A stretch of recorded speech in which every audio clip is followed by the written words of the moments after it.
Bob loved me because he thought my testicles were removed too. He pressed against his tits, ready to cry. This was my vacation. And she ruined everything.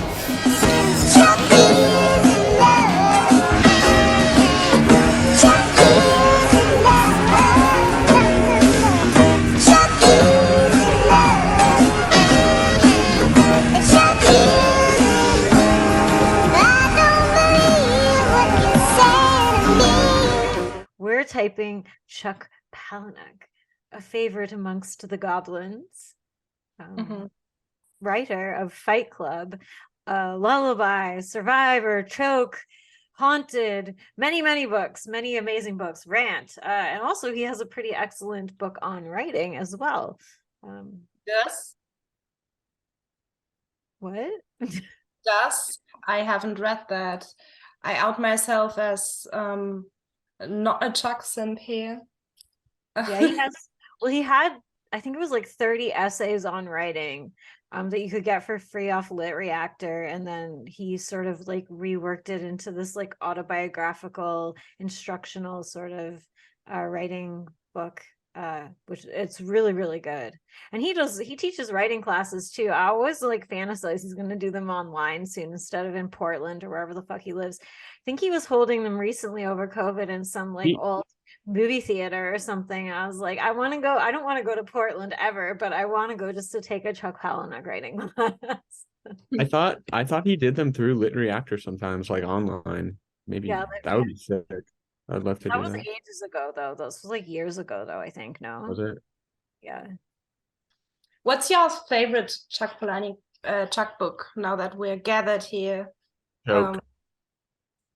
Mine's Choke.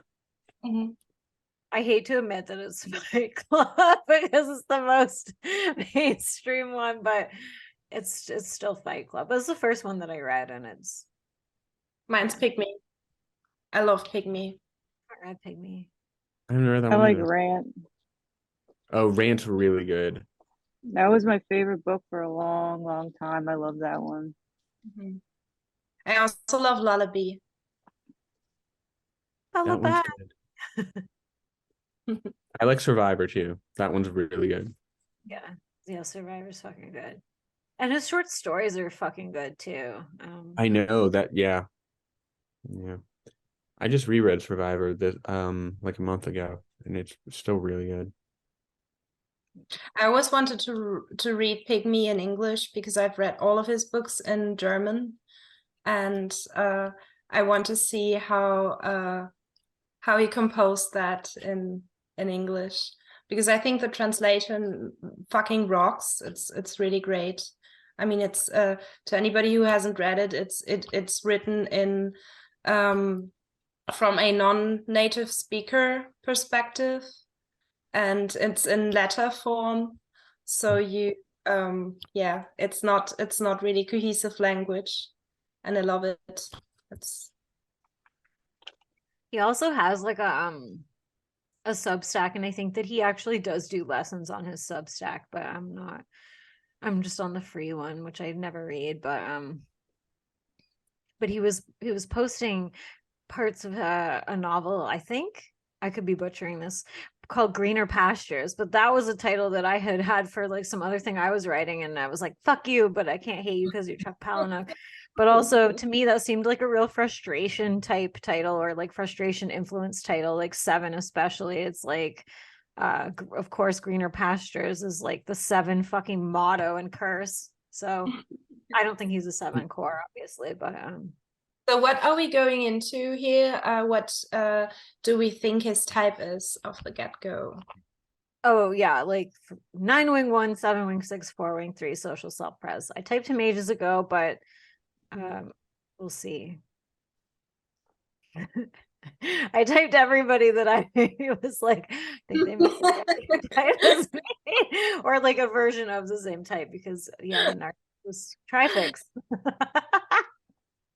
Yeah, we really need to type some more like 368s and other. Your observations, Nicholas, were interesting about his like physicality. I guess I don't know if I made this up, but for some reason, like when I think of him, I think of like he does this pose a lot from like the elbow to the wrist, or it's maybe more in videos like that. That just feels very prominent to me. And I also noticed that in Clive Barker, like there's this sort of like emphasis on like this part of the body, and he like talks with it a lot, and he uses his hand, but through his like this part of the arm, and it's very weird. I don't know why I noticed that, but literally anytime I think of him, I think of him like like that part of his body for some reason. Yeah. Mm. I mean, what does this gesture say? It's like, don't touch me a little bit. Don't come He's like close. he's guarding. It's literally like a defense thing, sort of, maybe. Yes. Yeah. The social self-pressed wall with frustration. Oh, don't affect me. Well, also Yes, like he also has the social self-pressed glasses. I mean that these can also be SPSO glasses, just dark, thick-rimmed glasses. I don't care, but with him, it just looks very distinguished and I have to look at this story. Why is this taking so long?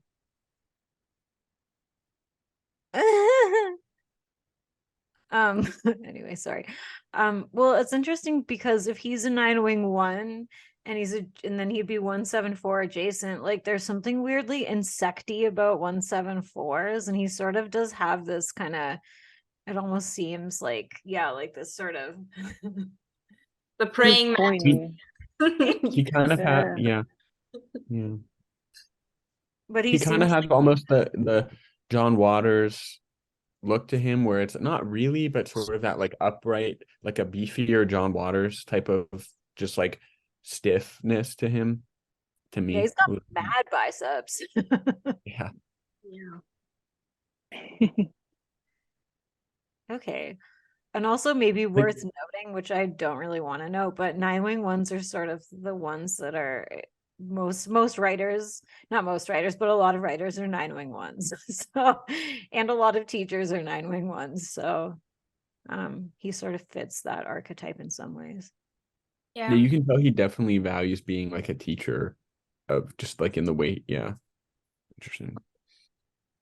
I think that's social self-pres too, like wanting that community aspect. Like I think he likes being parts of groups and stuff. Like he's talked about when he was younger, being in what is it, like the Cacophony Society or some shit. It's like he likes being in all these like groups and doing group things related to his interests. So yeah, and this is his Insta. Oh, I didn't even know he had an Instagram. I mean, it doesn't like scream stacking, but it doesn't definitely not seeing SX here. Why is he posting nails? Oh yeah, there's something on the nails. Of course, it's a message. Fight Club scene. Social self-pressies.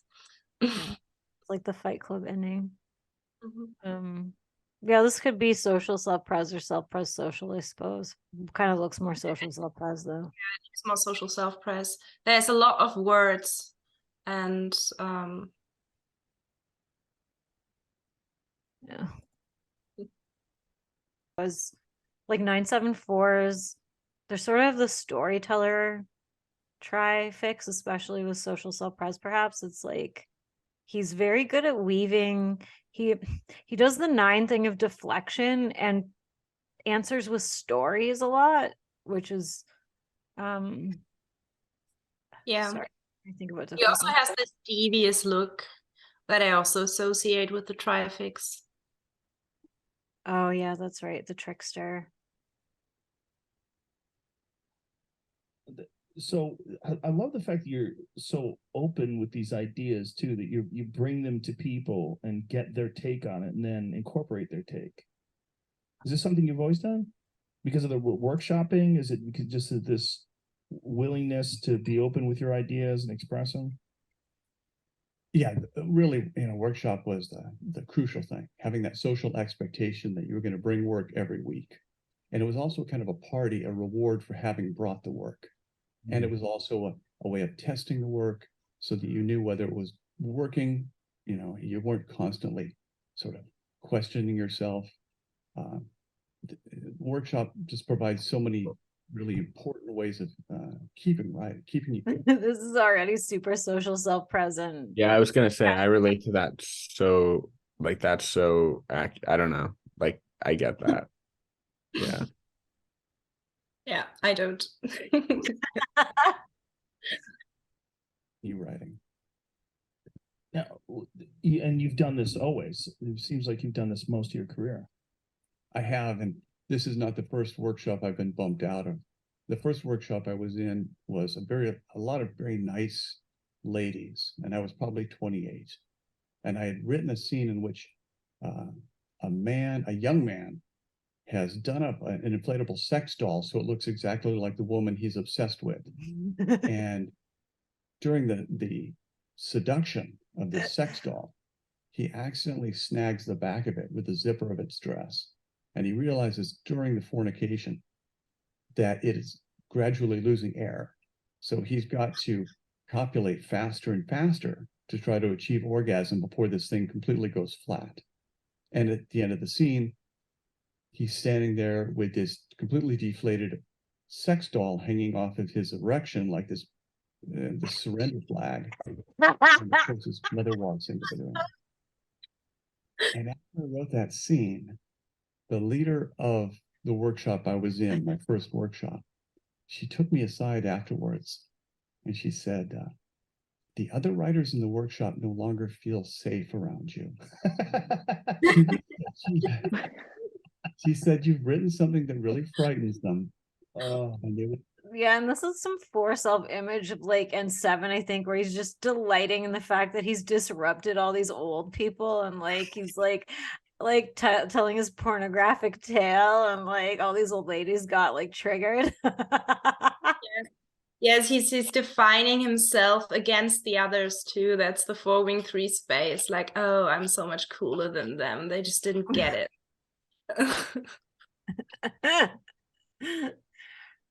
This is kind of messing me up with Irvine Welsh's typing though, because this is just so much more interesting and engaging, and he was so boring. That's the thing too. Like Chuck Palahniuk is just like you were saying with his trifix. It's so much more trickstery, kind of like sneaky kind of feeling to him that with Irvine Welsh just isn't there. It's just the whole blah blah blah blah blah going on. Would like you to politely leave the workshop and not come back. Wow. And so that's when I started with Tom Spanbauer's workshop, in which almost anything went. And so this kind of periodic implosion of the workshop is kind of part of the process. Well, it seems only twice, right? Or more. Yeah, and he's like making this disruptive part of his process, this social disruption that does also seem social self-pres with like 7-4. It's like you need the chaos to sort of energize you creatively, like. Yeah, your contrasts are something else. It's been twice, but in the past. Twice catastrophic. Twice catastrophic, yeah. But a few other flat tires along the way. Periodically, we kind of had to pretend that we were disbanding in order to get rid of a member who was just more trouble than they were worth. How many people are in these workshops? Boy, lately it was about 8, but we've been up to like 16, 17. And now when I teach, I typically have about 25 people. What does it feel? I mean, to be in a workshop for that long and then have such a disagreement and to disband like that, or to have you forced out, what does that feel like? That's got to suck. No, I think in a way we all needed kind of a respite from each other. Mm-hmm. We all had kind of knew what to expect from one another, and I think we were all less of a resource for one another. There's always a chance we'll come back together. So it's not a big tragedy. That's some 9-7 reframing right there. That's Mm. okay.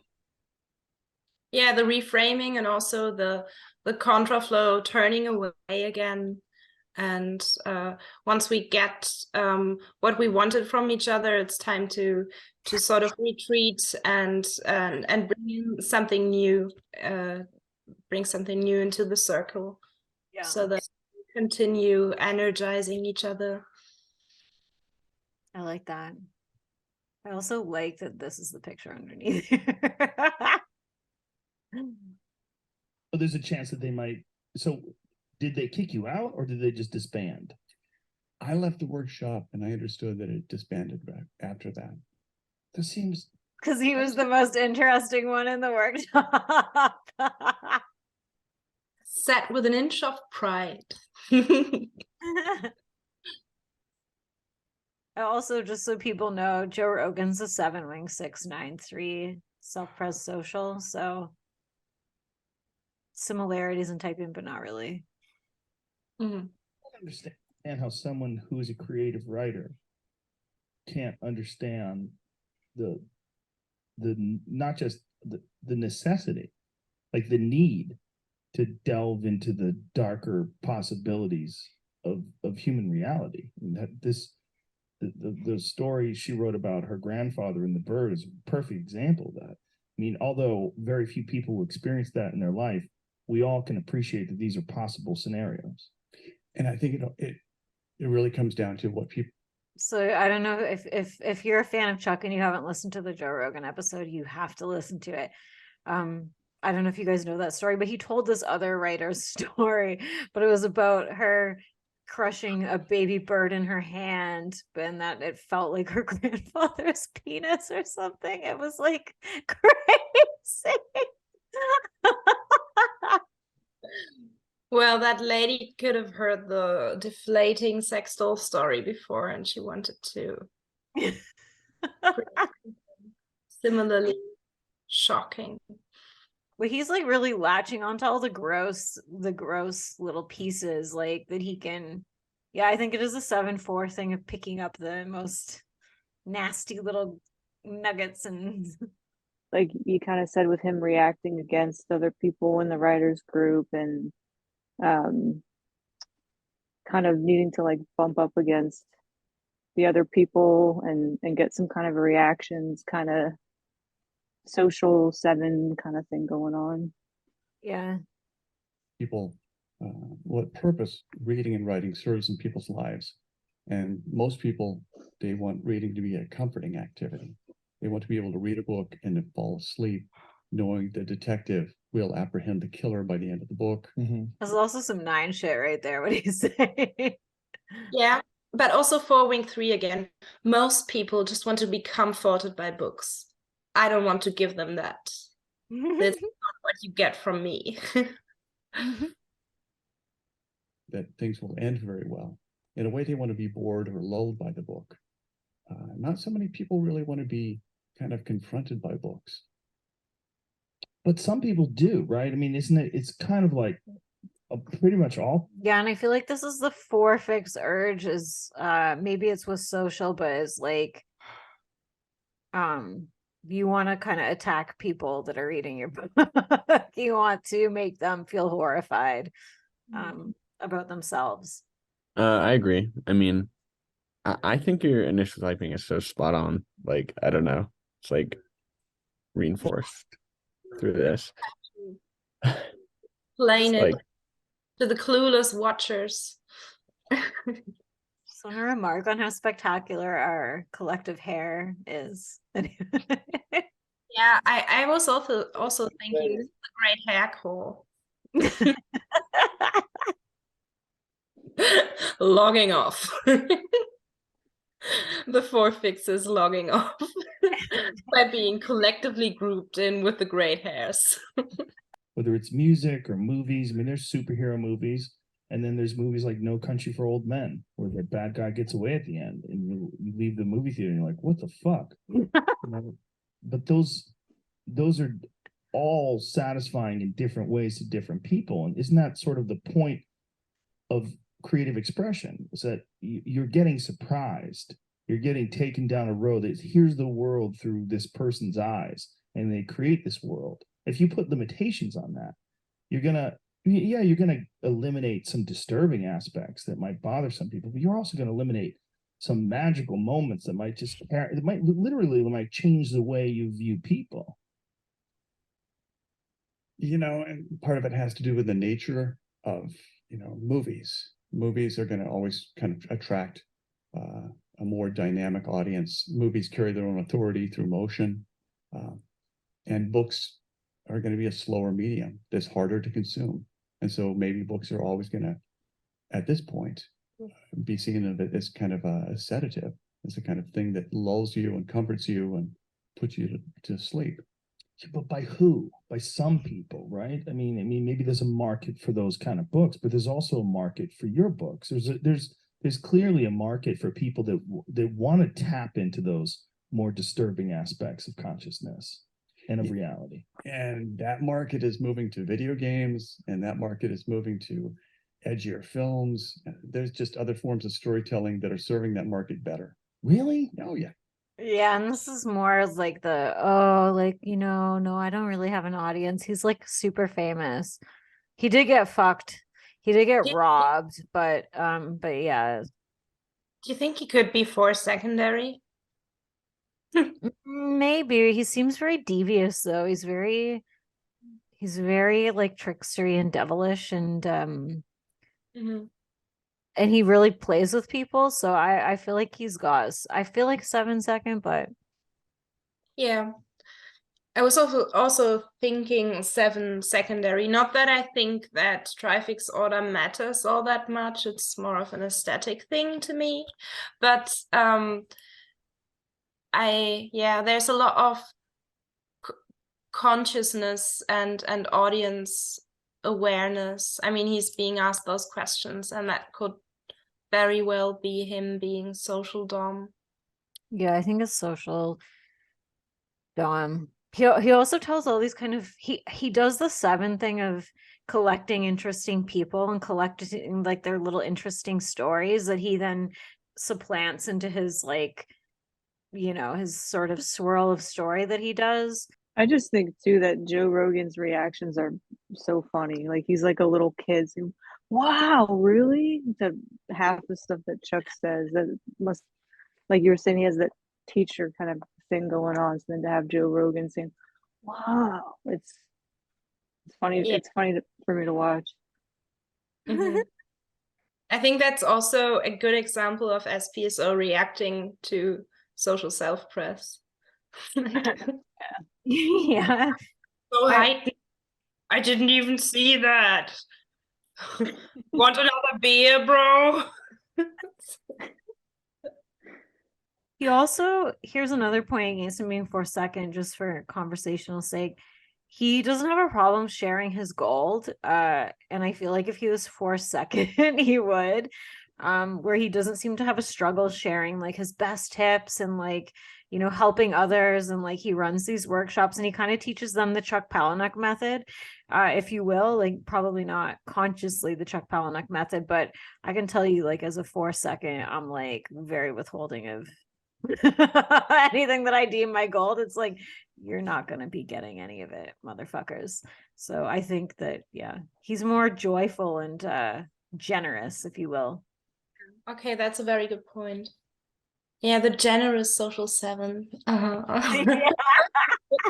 Yeah, he does have that interesting like conflicting sort of thing where like he is like devious and sort of like playful, but he also seems really nice and accessible at the same time. Like he would like if you asked, like he would teach you something, or not even ask, but I don't know.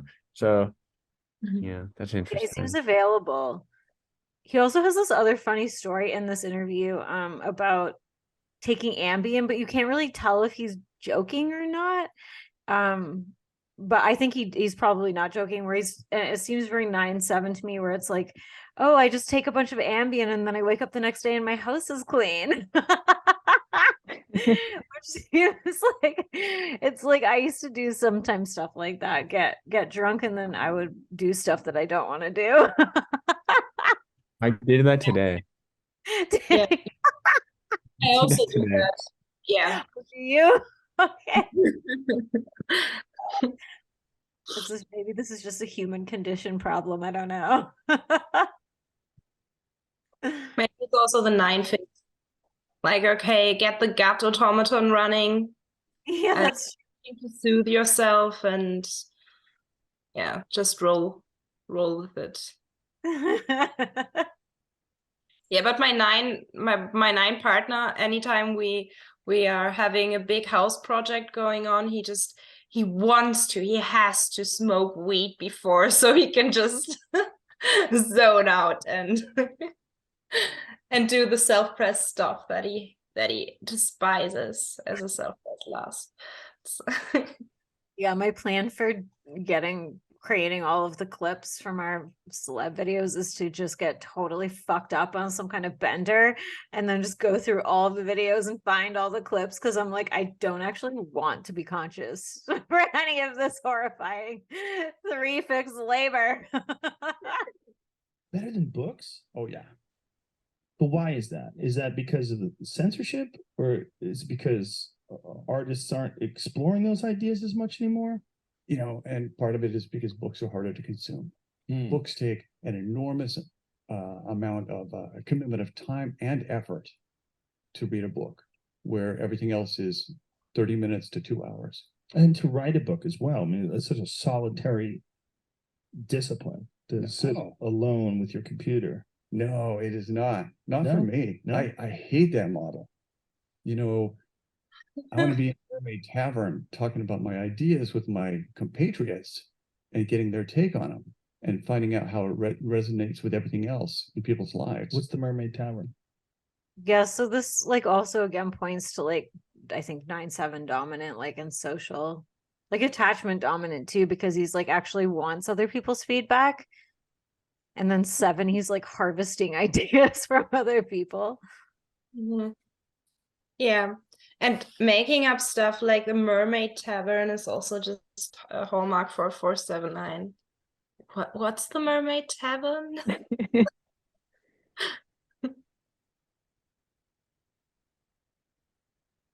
Oh, is the reference to where not Coleridge, all the famous writers of Shakespeare's time basically hung out at it was like the White Horse Tavern in New York, but the Mermaid Tavern was in London during that time. Ugh, I hate to say more social self-press shit. I think this is another social self-press thing. It's like, I want to write where all the famous writers are out. Like, I want to be in the space that's like socially exciting. Do you know? Like, you want to have like some kind of social creative experience of these other people. Yeah. I'm disappointed he didn't make up the Mermaid Tavern just now. I need to get over this. It all just No, sounds really definitely. social to me. Yeah. Yeah, very social. I agree. Maybe we can watch another clip where we can see more of his head fix. Because the only thing that I'm a bit uncertain about his type is whether he's 7-wing 8 or 7-wing 6 fixed. Oh, 7-wing 6, but I also think 7-wing 6, but it's just loud. It's very unapologetic. And yeah, I don't see much superego. Like he isn't even, or maybe it's the playing with your wing kind of thing that he's doing, but it's very.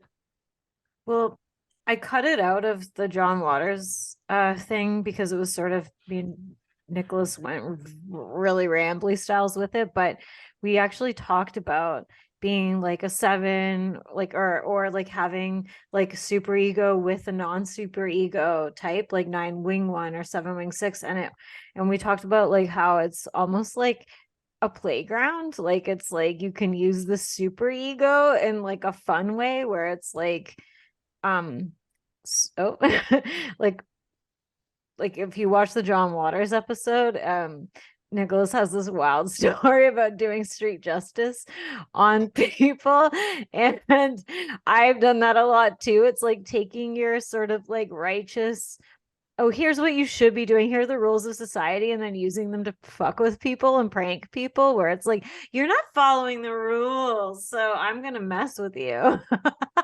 And that's what Chuck Palahniuk does a lot of. Yeah. But there's no super ego investment in it where it's like you're bad. It's more just like I'm gonna punish you because it's funny. Yeah, it's funny. In a bathrobe. You are The 9 dude has arrived. And Yeah, the this way, is- yeah, the way he always sits is so weird. Like he always sits with his legs up somehow. Yeah, Just- I do that too, and I have real trouble sitting without my legs curled up on a call like this because I'm just a crumbled insect most of the time sitting like this. But you Yes. mean he's like crossing his legs, right? Or just Yeah, yeah. This does look very 9-wing 1, 4-wing 3, like right here. Like this is some like Oscar Wilde sort of. yeah. Would it be better if I put my pajamas on? Please. I can put pajamas on if you want. You can go commando if you want. I often do. But for the purposes of this network and their license, that would be bad. That would be really I bad. thought Canadian TV could do We anything. really can, but I have found the full Monty here still freaks people out on the prairies. So I don't know what to Pretend it's a Merchant Ivory movie and you're Julian Sands. Oh, I That can do is that. hard. That's true. Yeah. Listen, after the commercial break, I'm going to put my pajamas on. Okay, Please. I'll do that in the second half of this interview. If in the past, the previous book, it's like Judy Blume meets Dante. What is this? This is like the Bible and Darwin. Because in a way, they're both travel writing. It's just going somewhere. It's the 7 tribes or it's the Voyage of the Beagle. Mm. It's just different kinds of travel writing. And this book is about being where you're at. No, it's about getting to heaven. Well, there's a lot of waiting in this book, though, right? They'll talk with the little girl that's waiting around. I mean, just for people who haven't had a chance to read it yet, walk us through the story of this. So the real story or the What do you think just George Strombo is? Probably like some 3, 6, 8. 3 or 7, I think, but it's wedding singer vibes to me. That's some assertive. Ugh. And we're going to go to the metaphor. Okay. My family left the Catholic Church in the 70s when my parents divorced. And at the time, we loved that Haley Mills movie, The Parent Trap, because it was about children tricking their parents into falling back in love with each other. And in the 15th century, there was a line of theology where priests decided that if they could trick God and the devil into loving each other the way that they had before mankind, if they could get God and the devil together, it would resolve on all conflicts throughout creation. And it was a great idea. But That's a great idea. He thinks that's funny because it's the superego wing and the God space of 9-1 and tricking God into giving us world peace again and restoring the original balance. Like this is 9 trickster shit. couldn't pull it off. So in 3 books, I want to pull off that theological idea of resolving all conflict in the same way that I hoped that I could trick my parents into loving each other after their divorce. Did you try all those shenanigans to trick your parents like they did in The Parent Trap? We tried everything, but I've got a really good way of getting God and the devil back together. It's a foolproof idea. For the next book. The next book. Okay, so where are we at the stage then? I mean, Yeah, that's like mega harmonizing, like social harmonizing. 9, that's super funny. Yeah, and he's sitting there in the exact way that Nicholas pointed out, like he's doing this, even with both arms.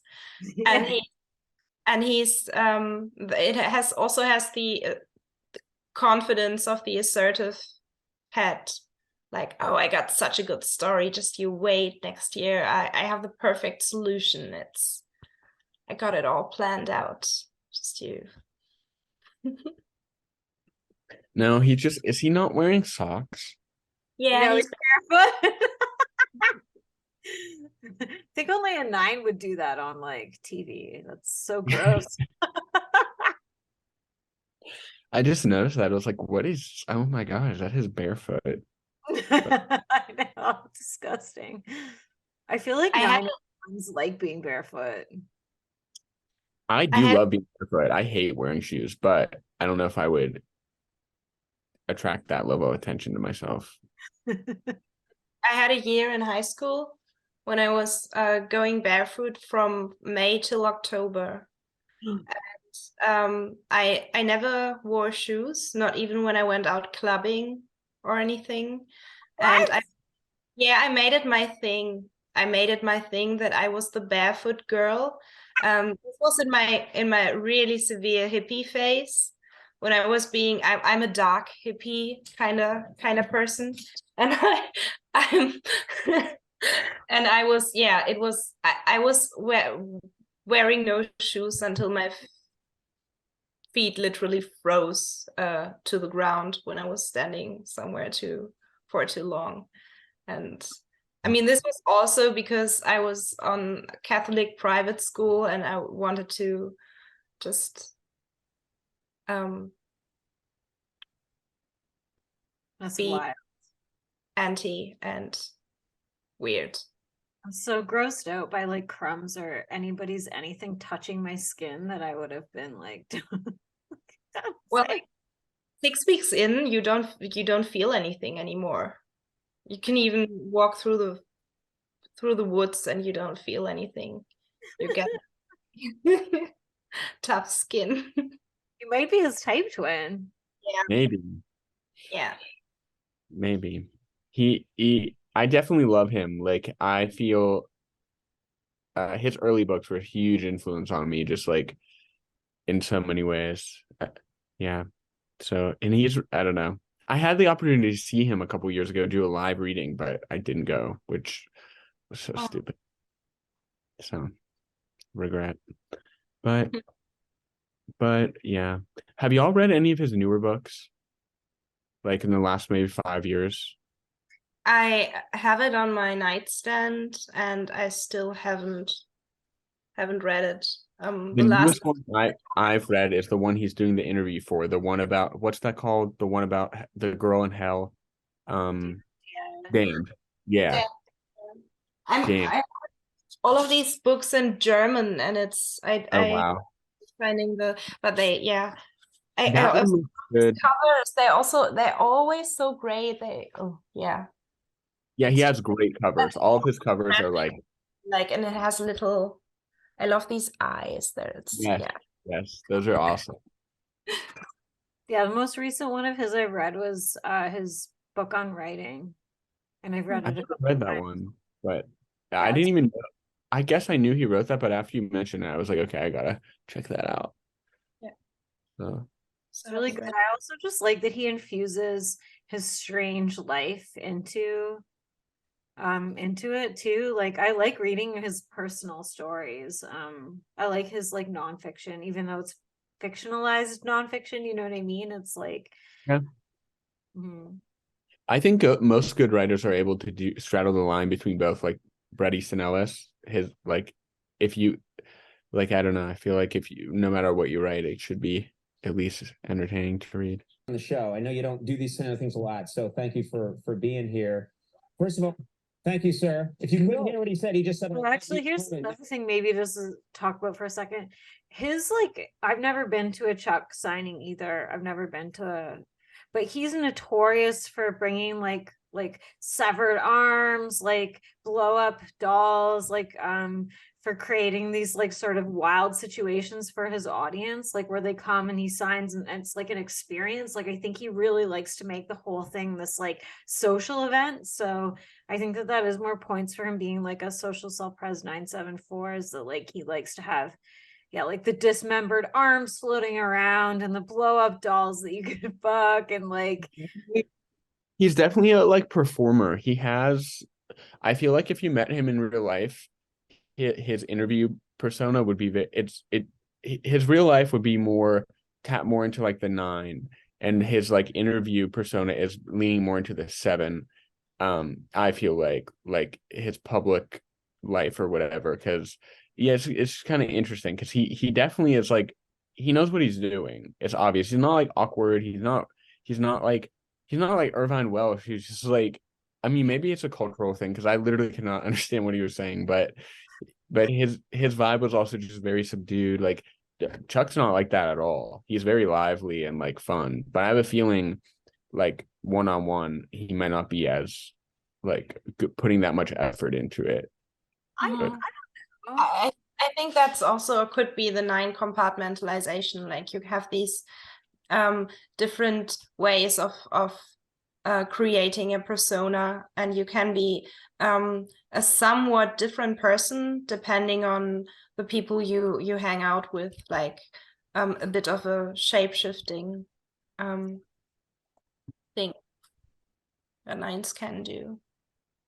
I think he said too over the first lockdowns that he got all these like stone, he got all these like stones or bricks or something, and he started building this like castle in his like distant backyard on some random piece of land, and he created some kind of weird structure that he then held these strange parties at or something. Like I feel like that is the social manifestation of self-pres when you have it.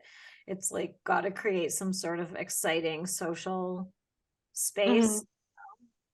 Yeah, using SP to fuel yourself, your social also, and some triple fantasy shit. Like who thinks of that? That's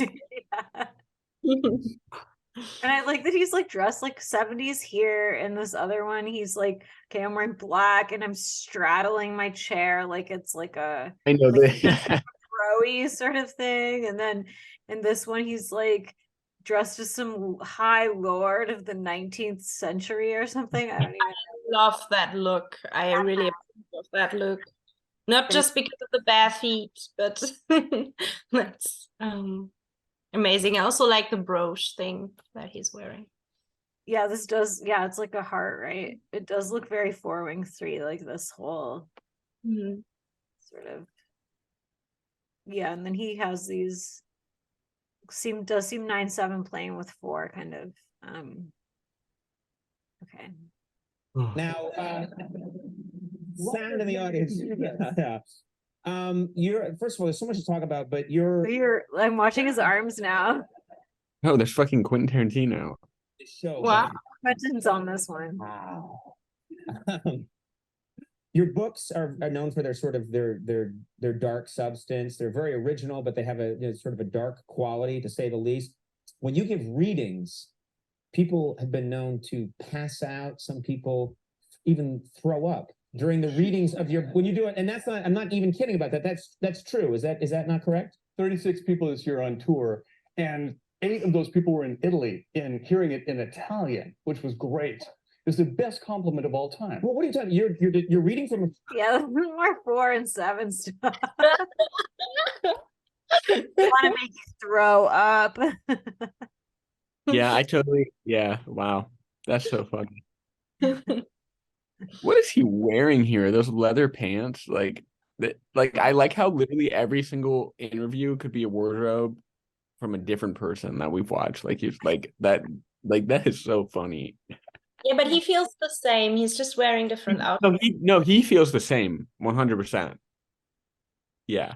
That's the 7 flippancy and variety and creativity and self-expression, I think. If he were going back to the aesthetic trifix order thingy, if he were 4 secondary, I think he would stick more, even with 7 in the mix, he would stick more to one persona or image. One continuous thing would be more narrow and less playful. Also, the textures look good. Sorry, SP thing, but leather and silk is, I approve. We could look at his writing for a hot second, just because we haven't done that yet. But this is making me think Irvine Welsh is not social self-pres. Okay. I feel like Irvine Welsh doesn't have. I feel like he could be social last. He just seemed very.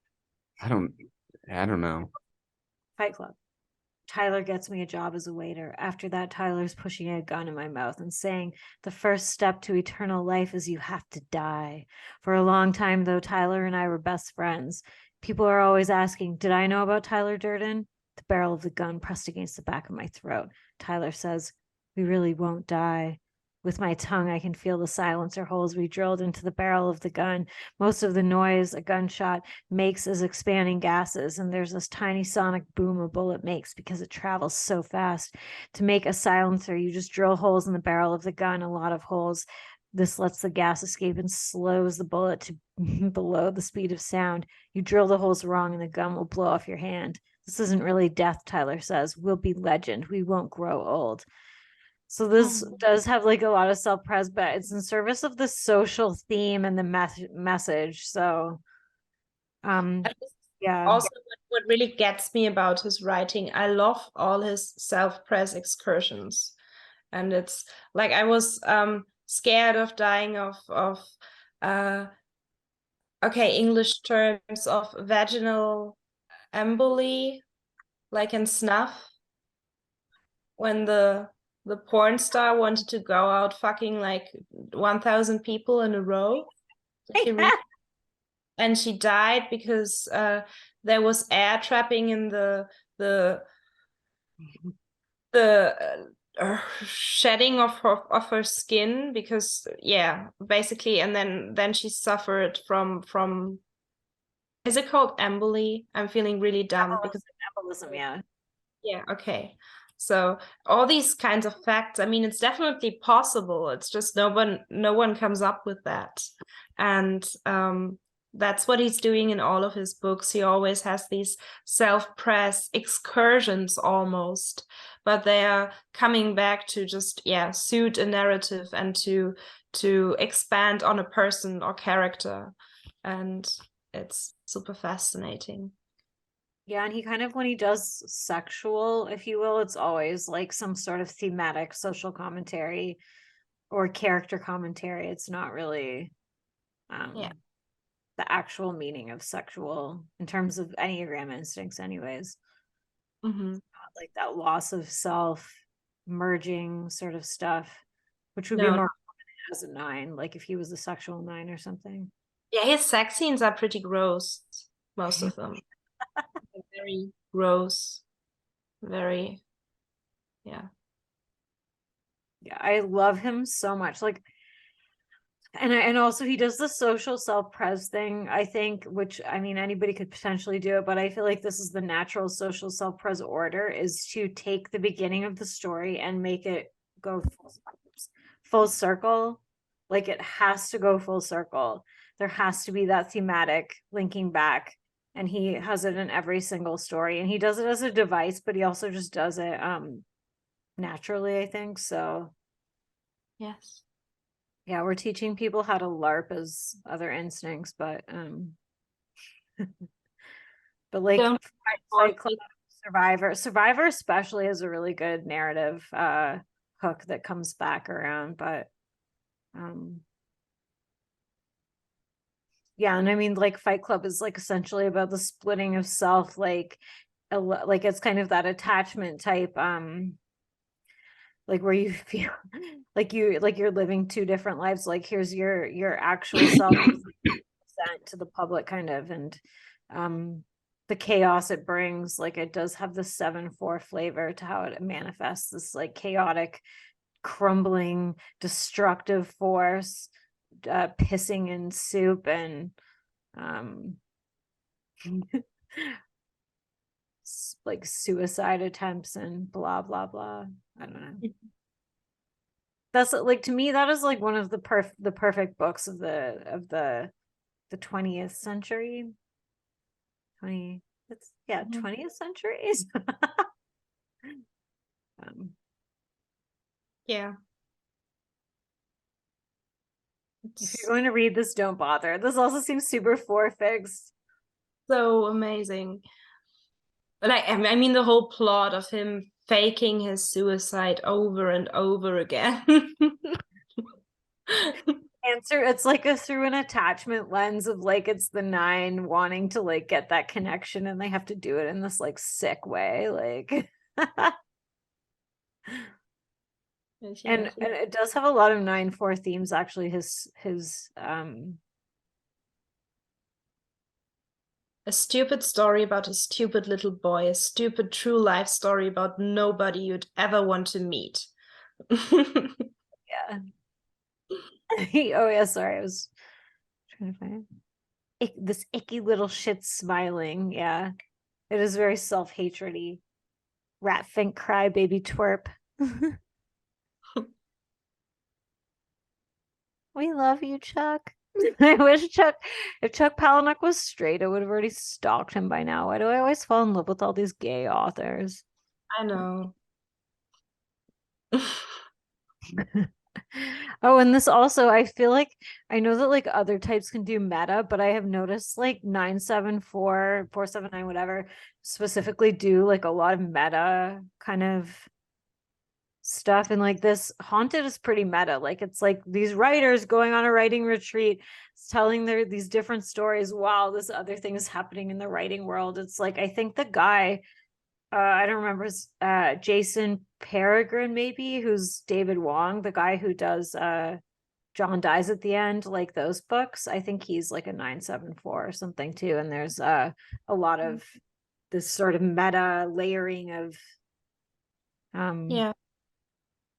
It's also again a very social self-press novel, because it's this arc of you just lock persons, you just lock 10 people in a house and watch them play out their characters. And I wonder if he knows about Enneagram, actually. That's because he does actually do a lot of archetypes. The Earl of Slander. That's almost like 3-wing-4, Sister Vigilante. But would that be like 2-8 or something? I don't know. Lady what's the dude with the prolapse? The cook? the how he gets his butthole sucked out of the swimming pool. I like when he talks about in interviews too, like I'm sorry, I didn't prepare for this, but it's like he tells a story on Joe Rogan about how a woman came up to him after he read that and was like, then she divulged this like story about sitting on like a vibrating electric blanket or some shit. But it is weird because 9s do end up being the receptacle for other people's relating and like porous, like here's my confession too. Like 9s just end up being the empathic bucket for the shit dumpster for other people. But he likes it because he's got 7. Stop abusing your 9s. No. Stop abusing your 9s. But 974 wants, especially if they're creatives, because then they can steal your nuggets for their own stuff. Story, or you're reading from a selection of your work, and it's so disturbing to them that what do? They just keel over? Oh, they pee their pants sometimes. They stand in line to get a book signed for 2 or 3 hours with their pants wet. I do not want to be standing next to that person. Right. And then I have to shake their hand. Right. They laugh, they pass out.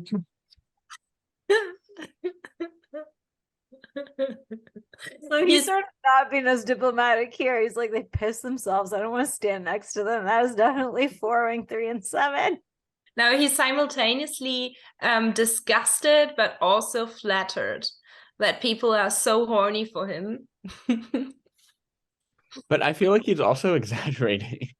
Yeah, of course. He's exaggerating. He's using it to build the myth of like my book, my readings are so fucking crazy. Like, come shit yourself at them. Like it's just like, I don't know. It's cool. It works. But It works. Yeah. Can also be the 3-wing, using the 4 for self-marketing in this way. It's like, come to us, we're different. Yeah, that's true. People have gone to the hospital. It's just amazing. Now sure, actually got a He's like, yeah. with you at one point, because I would think getting that kind of, you're getting such a strong reaction, it means you're doing something right, obviously, but your publisher was not happy when at one of these signings people started to fall over, pass out, need oxygen during the signing, they actually they got upset. Is that right? It was a young man at Columbia University, the Roone Arledge Concert Hall. It was enormous. It was like 2,000 students. This man falls backwards, falls forwards, falls on the floor, vomits, starts to aspirate his vomit, starts to bark like a dog while he's passed out. At that point, the publishing people come to the foot of the stage and they say, Chuck, over here. They say, do not read another word of this story. Go right to Q&A. You've done enough damage. I have to go back to the podium while the paramedics are taking this poor, barking, choking man out. Yeah, he's definitely leaning into his 7 fix here. Also, it's like funny to watch because he's like, it's like watching somebody use SP, like self-pres, in a way that is just fueling his social like image, where it's just like, I'm remembering these details because it makes for a great story, and it's not like how self-pres socials do it, where it's Yeah.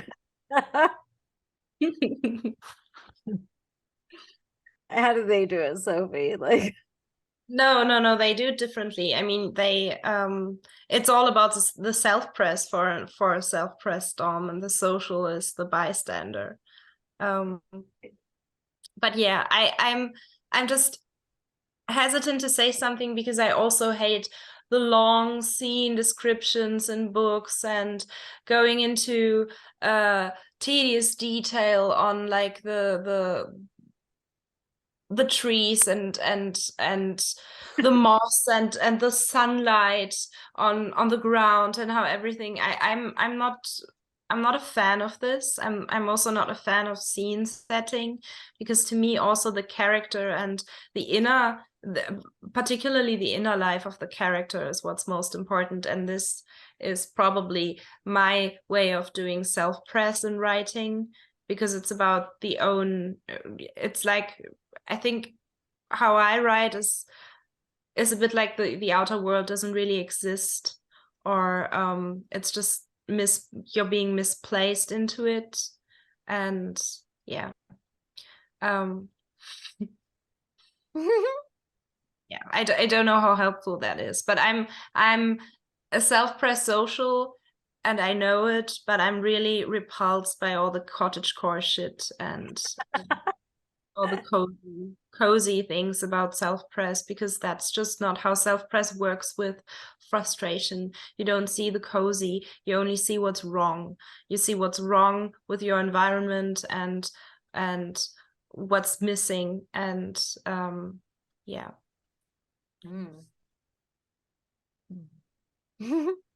I have to say, who wants to hear the rest of the story?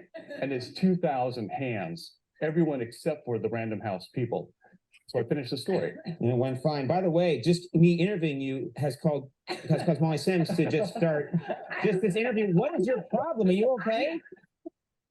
what is Quentin Tarantino wearing? Like, he looks like Groot or whatever. What is that fucking like hockey character? Like, I mean, he hasn't said anything shocking at all, and you're just. Keep drinking. He was like, by the way, I have mono. And you have mono? No. when you're surrounded by 7 heads, like, Yeah, to disturb you. potentially for her.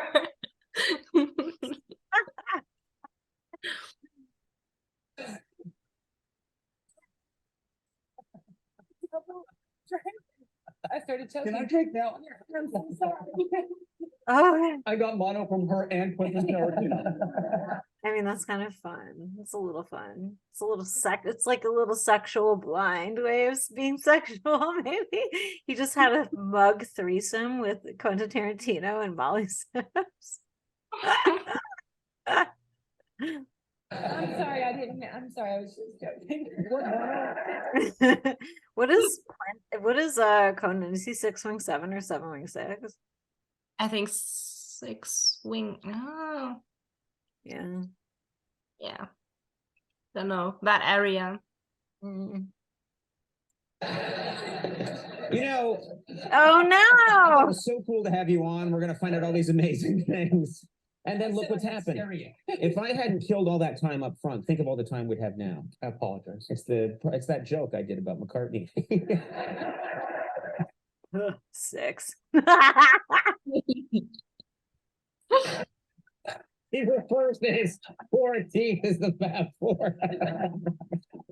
Now, specifically, are you reading that's causing people to get so upset? Like, what were you reading in that instance? It's a funny story about 3 ways that masturbation can go wrong. And the first one is very funny, and the I second know one is too. very funny. I don't know. I'm curious about the third, but It can kill you. it can kill you? It almost killed somebody I met in a sex addict support group while I was researching. Oh, wait, what's his story about the sucking out abortions? What was that one called? Zombie? Mhm. Poor Nicholas. Nicholas is dying on the vine. Okay, so we think that Chuck is social self-pres, 9-wing-1, 7-wing-6, 4-wing-3. And Yes. we love him. We stan him. You love him. If you ever will watch this, we love you. Teach us writing. We will teach you Enneagram. Yeah. Have us down. Have us down to Washington. Or wait, where does he live? Oregon? Oregon? I think it was in Portland. Yeah, but in like, is it whatever? I think it's Oregon. I could be wrong. Yeah, it is probably Oregon. Have us to your castle, Chucky.